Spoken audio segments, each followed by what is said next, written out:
Hi everyone, thank you for joining me in this poster presentation. I'm Naomi, psychologist with Immigration and Checkpoints Authority, ICA for short, Singapore's Border Security Agency. And we'll be having a chat about setting up a framework to evaluate leadership development efforts in ICA. So we're opening with the succinct observations of J.F. Kennedy that well summarizes the importance of leadership development, that leadership and learning are indispensable to each other. So this is supported by studies that demonstrate how effective leadership development efforts can result in improvements of individual leadership competencies as well as better job-specific behaviors, collaborative work, and increased mission-related outputs. So the importance of leadership development is of course not lost on ICA. Before the pandemic, COVID-19 pandemic, ICA conducted formal leadership training for an average of 100 officers from various levels of leadership annually, and we also involved 300 middle managers in various leadership development activities other than training.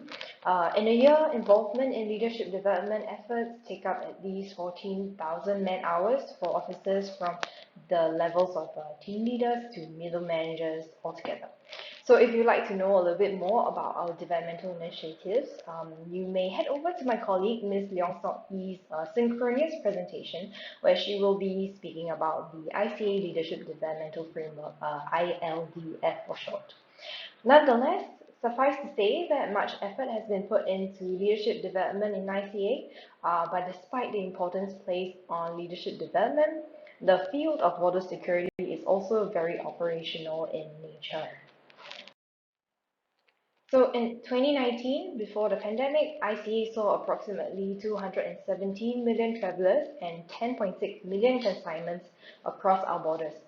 So the time taken to participate in leadership development can be a high operational cost. This trade-off between operations and development gives impetus to uh, invest in evaluation and enhancement of our leadership development efforts so that it may be the most effective and cost beneficial with time. So in thinking about this, we have to consider the unique aspects of Singapore's border security landscape. Firstly, being a largely operational field, much of the leadership skills may be acquired on the job outside of the formal leadership development efforts established. As such, the measured outcomes from an evaluation may be an interaction between the skills acquired from the former and the latter.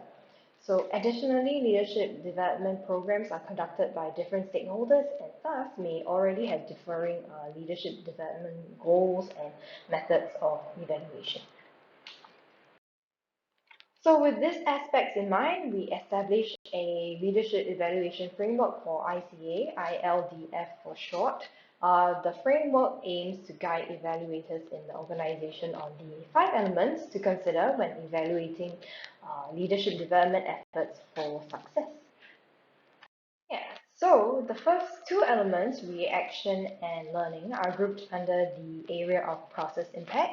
The first element to investigate is the reaction element, which consists primarily of participant satisfaction with the experience and perceptions of the content's relevance to their leadership capabilities. The learning element is a step deeper into the impact, describing the degree of content transfer between the program and the participant. So overall, the 2 elements in process impact will answer the question of whether a program is running well. The following 2 elements, individual and organization, are grouped under the area of outcome impact. So the individual element would describe a leader's behavioral changes in the 5 ICA leadership competency framework domains. So this is an established understanding of an effective leader in ICA. So it serves as a standardized measure for leadership effectiveness in our organization. The second organization element, is a broader look into the impact of leadership behaviors on the organization. So it describes the changes that occur in leadership's culture, health, and performance because of these leadership behaviors. So overall, for the evaluator, data in the 2 outcome impact elements would answer the question of whether there was change in an individual and the organization. So the final element describes the relationship between the process of training and the outcome data. So it serves as a prompt to investigate the areas of the program that brought about the change. In literature, the common factors of effective training programs are good training delivery and relevant training content. However, this framework accounts for and embraces less considered factors such as the frequency of skill practice outside of the program or initiative and other possible influences on the job as mentioned earlier. So overall, the question this element will answer is why there is change. And therefore, it will be valuable in informing recommendations for improvements. So, in conclusion, the ILEF proposes 5 areas that an evaluator may adopt to measure and improve the efficacy of leadership development efforts in an organization.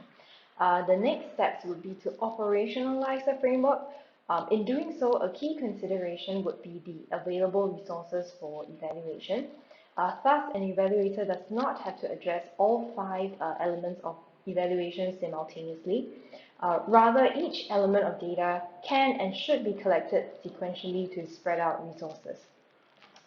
Nonetheless, it is to be noted that the framework is largely conceptual and it does not yet address the operationalization of an evaluation plan, as it is currently being piloted on existing leadership programs.